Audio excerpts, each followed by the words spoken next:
So thank you so much for like taking your time and doing it with us. We're wondering if you could briefly share with us your childhood background. Like how did you grow up, and if there's any noticeable events in your childhood?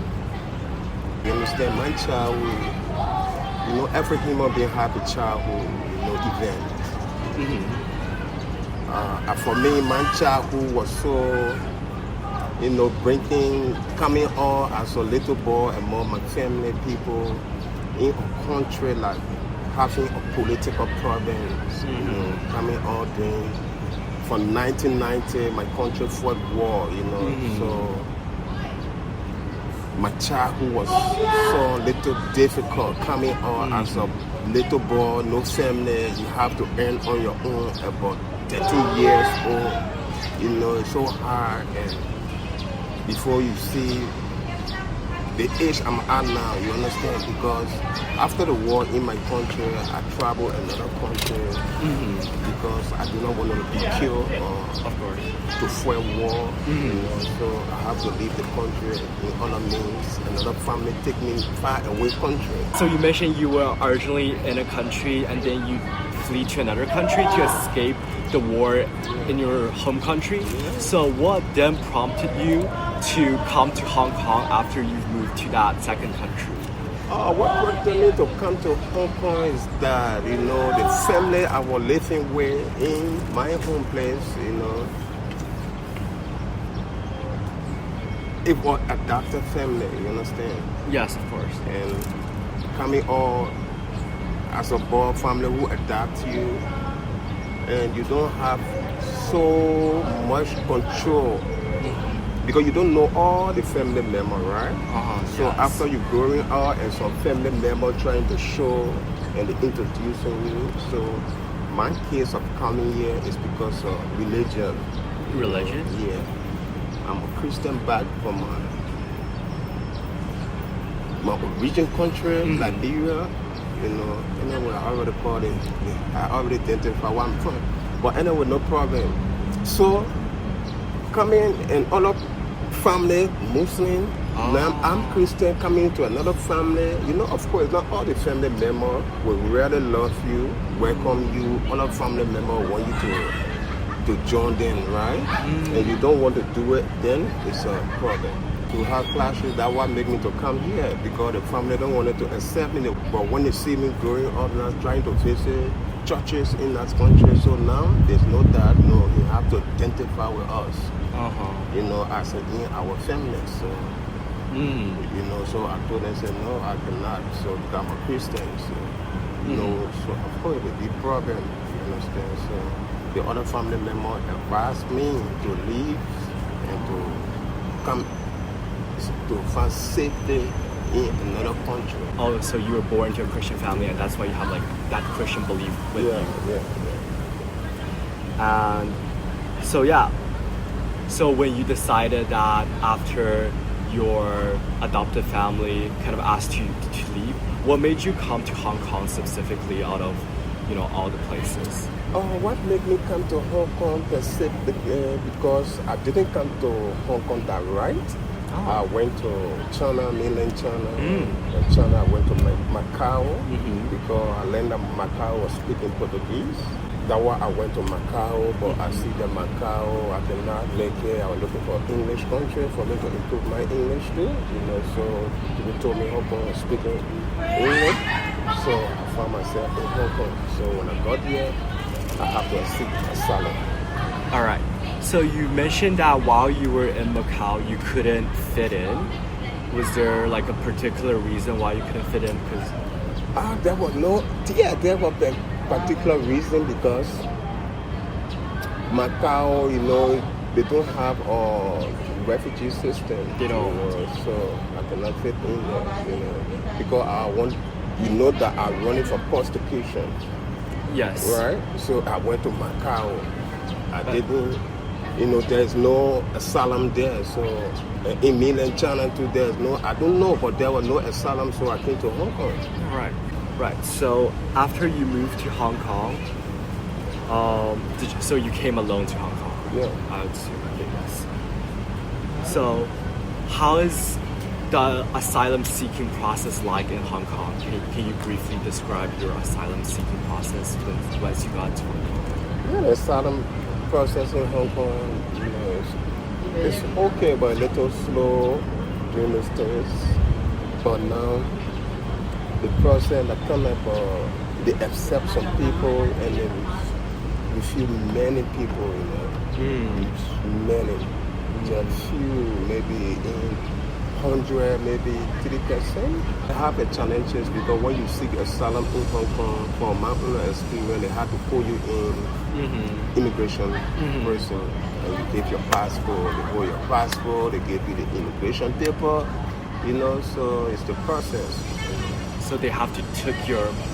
Yeah, they take it, but since I've been in Hong Kong, since I got here, my passport been with the immigration, since then I haven't laid out on my passport until it expires. So we understand that, as a refugee, you cannot really work in Hong Kong. Is that correct? Yeah. It's a very hard question because my religion that I believe in, they said that thou shalt not steal. Of course. And you should labor, work with your hands, right? But then you come in a place, in a country where the system is different. They say you shouldn't work at all. Right. You shouldn't do voluntary job. You shouldn't work. You shouldn't do voluntary job. Nothing. Just be here that is. No. Maybe luckily you waiting on your case. You can marry Hong Kongers. Then you will marry, then you will have ID and you will work, right? But if not, you will wait on your case. If the case you succeed, then you can choose, or they will choose which country they want to take you to. For example, we go to the government, we go,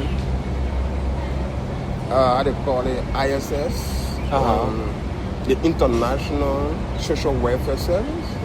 We go there and they provide us, for example, 1 month, they give you 200 Hong Kong dollars.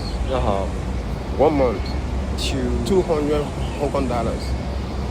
So then they will pay your they will pay your rentage. And rentage in Hong Kong here 1,800.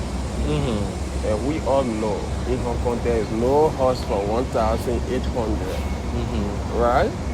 Okay, they give you coupon, a cut. Maybe 1,200 in there. So all those you have to manage by yourself. That's what the government provide. Right? So as a human being, you cannot use 200 Hong Kong 1 month. Of course. Where? You can nowhere. You cannot. So what we do, that's why you see they have Christian Action. So sometimes we come here and we meet people like you, another group, there to educate some students, some kids, different, some international people can come, they want to know the city, they want to know the culture, because Hong Kong is a vast culture, different culture, right?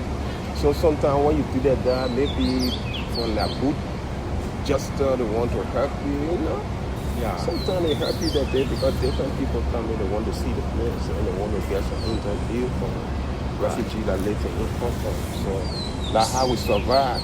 And sometimes you have to link yourself with churches. For example, as I said, the church I attending, they come to me too, they give me financial support. Like helping me pay my rent because I cannot live in 1,800 house. Where can you find? Of course. You cannot find. So you have to go to the church, they will ask you, they already know how much the government giving you. So they see and they don't want for people to be on the street, sleeping on the street. Of course. So at least the ward will say, okay, look for a house. Saying you come into the church, that the church you come in, the people will try to put together, at least they can add your rental up so you can make it to get room to sleep. Yeah, of course. Right? So speaking of that, do you feel like, while you're staying in Hong Kong, do you feel like there's a sense of belongingness with this place, or do you feel like you feel very kind of like divided against or like do you feel like you connect with people who are in the city and people who are, you know, people and support systems where they're trying to help you, or do you feel like there's a lot of like friction in between? Yeah, you know, Hong Kong is a nice city. They have some friendly people, but as we all know, the index, when we come to people loving you or people not love you, if even you Google, when you talk about the richest country in the world, Hong Kong, maybe there will be 4 or 10 or between there, right? Yes. So that thing about it, sometimes you want to sit in the NTR, some people don't want to sit beside you. Or you want to sit in the bar, some of them don't want to sit beside you. So tell me, I've been in Hong Kong now long time, but to have real typical Hong Kong friends is not easy. Because why? They don't want to associate, so there is gap. Yes. Very big gap. Then imagine they don't even want to associate with their own people. Then how about you, the foreigner? Especially refugee. Yeah. There's so many gaps, man.